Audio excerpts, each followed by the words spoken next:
There is a voice that doesn't use words. Listen. Listen to the silence.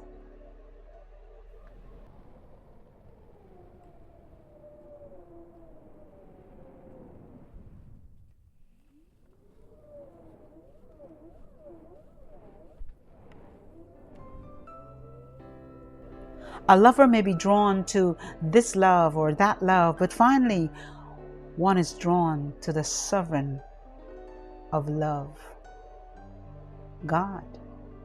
However much we describe and explain love, we are ashamed of our words. For explanation by the tongue makes most things clear, but love unexplained is clearer. Only love itself can explain love. For the proof of the sun is in the sun itself. As you live deeper in the heart, the mirror gets clearer and clearer. But know this, we are the mirror as well as the face in it. And your task is not to seek for love, but merely to seek and find all the barriers within yourself that you have built against it. Try something different. Surrender. For it's only in the heart.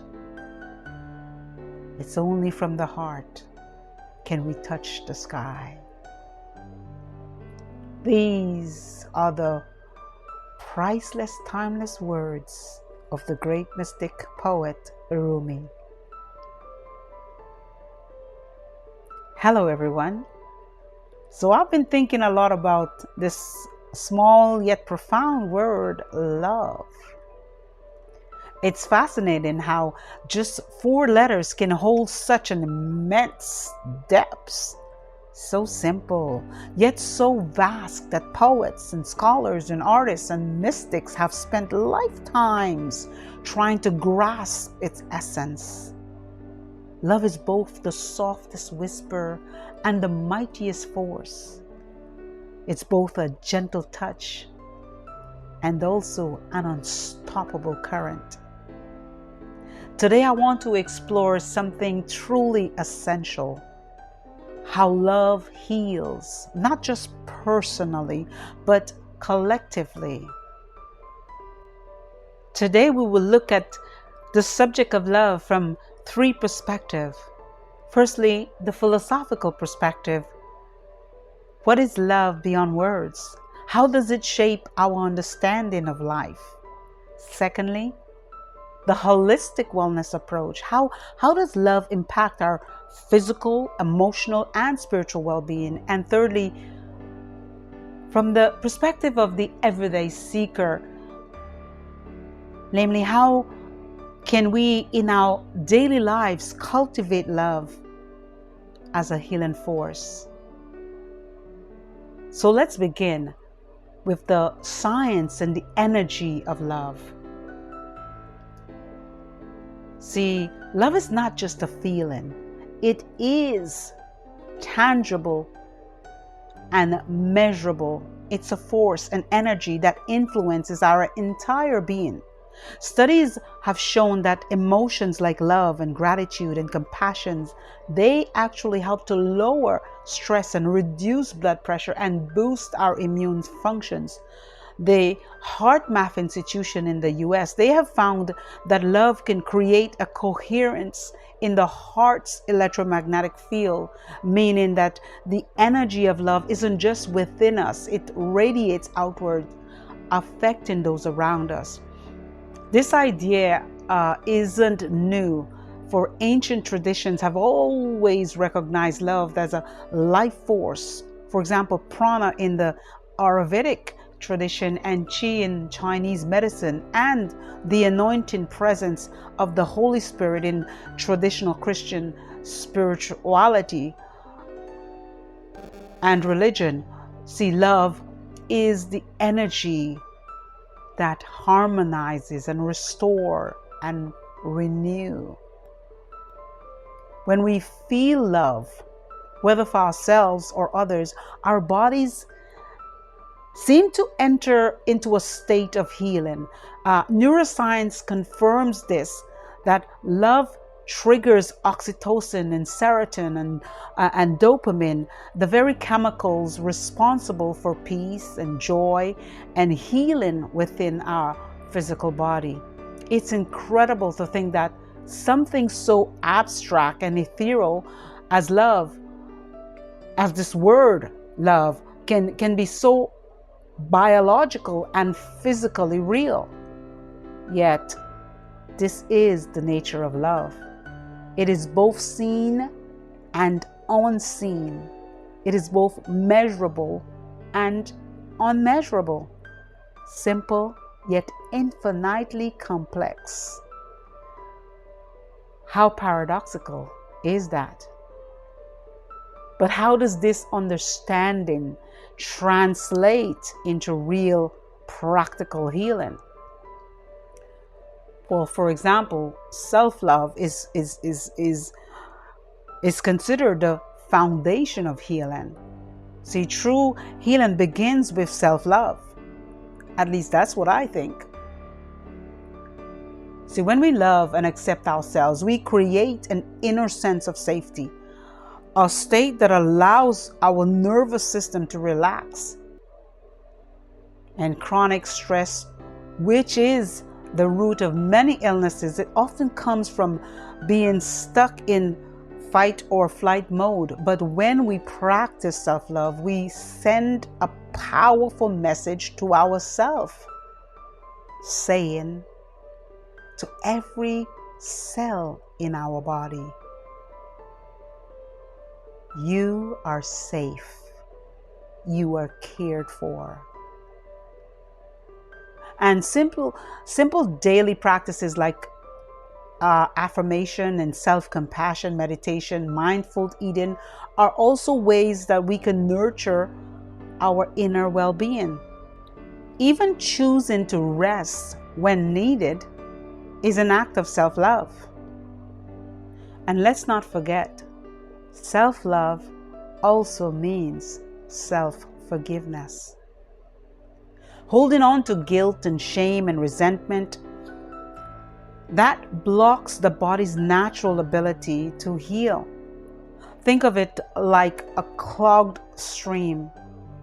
When we forgive ourselves, we remove the blockage and life can flow freely again. This concept is echoed in many traditions, spiritual and scientific alike. Releasing old pain, letting go of past mistakes, and allowing ourselves to be human, to be imperfect, is a critical part of the healing process. This is what it means to love oneself, not just in words, but in deep, embodied acceptance. Now, collectively, love as the key to healing relationships and communities. Love doesn't just heal individual, it also heals relationships and families and entire communities. When love is intentionally practiced, it rebuilds trust and connection. Families that have experienced conflicts or trauma can heal through deep listening, honest conversations, and small acts of kindness. Love is not passive. It is an action that dissolves walls and builds bridges. And on a community level, love creates cohesion. When people gather in love, whether through service or healing circles or simple acts of kindness, a ripple effect begins. Energy spreads, healing expands, and it does like wildfire. Spiritual traditions have always taught this. When people come together in love, its power multiplies.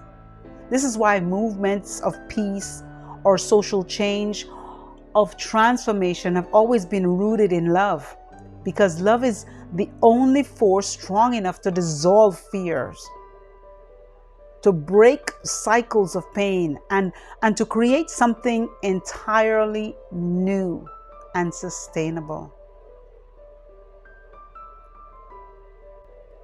Now, for a practical path forward, cultivating love daily. See, the most beautiful thing about love is it's both infinite and practical. We don't have to wait for grand gestures. Healing through love is a daily practice, a way of life. Here's how you can embody this. We can speak words of kindness to yourself and to others. We can treat our body with care and healthy nourishment. We can offer love through small gestures of service. We can practice forgiveness by allowing love to dissolve resentment. We can engage in meditation, in prayer, or energy work that aligns us with love's highest frequencies. And here's something profound. The more you love and the more you give love is the more love you generate within yourself. Love isn't something we run out of. It is an infinite wellspring. The more we tap into it, the more it flows. And the final invitation, here it is, to love more. So as we reflect on the power of love from this conversation, I want to encourage you to shift your perspective. That love is not just something we seek, it is something we are. Just as fish exist in water, we exist in love. And the fish would say, what is water? Even so, let us not ask, what is love? Love is what and who we are. The only task left is for us to remove all the barriers, whether emotional, mental, spiritual, or even physical, relational, all the barriers that we've placed against love. And a lot of these barriers we may not be conscious of, but the more we cultivate love or practice love, is the more we are aware of the depths and the breadth and the height and the width of love.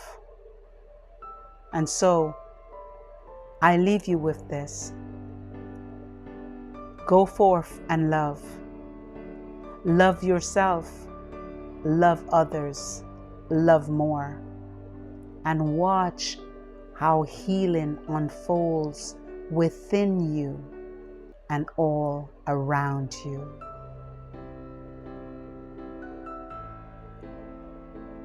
Thanks so very much for listening. I'm Alicia, and until next time, be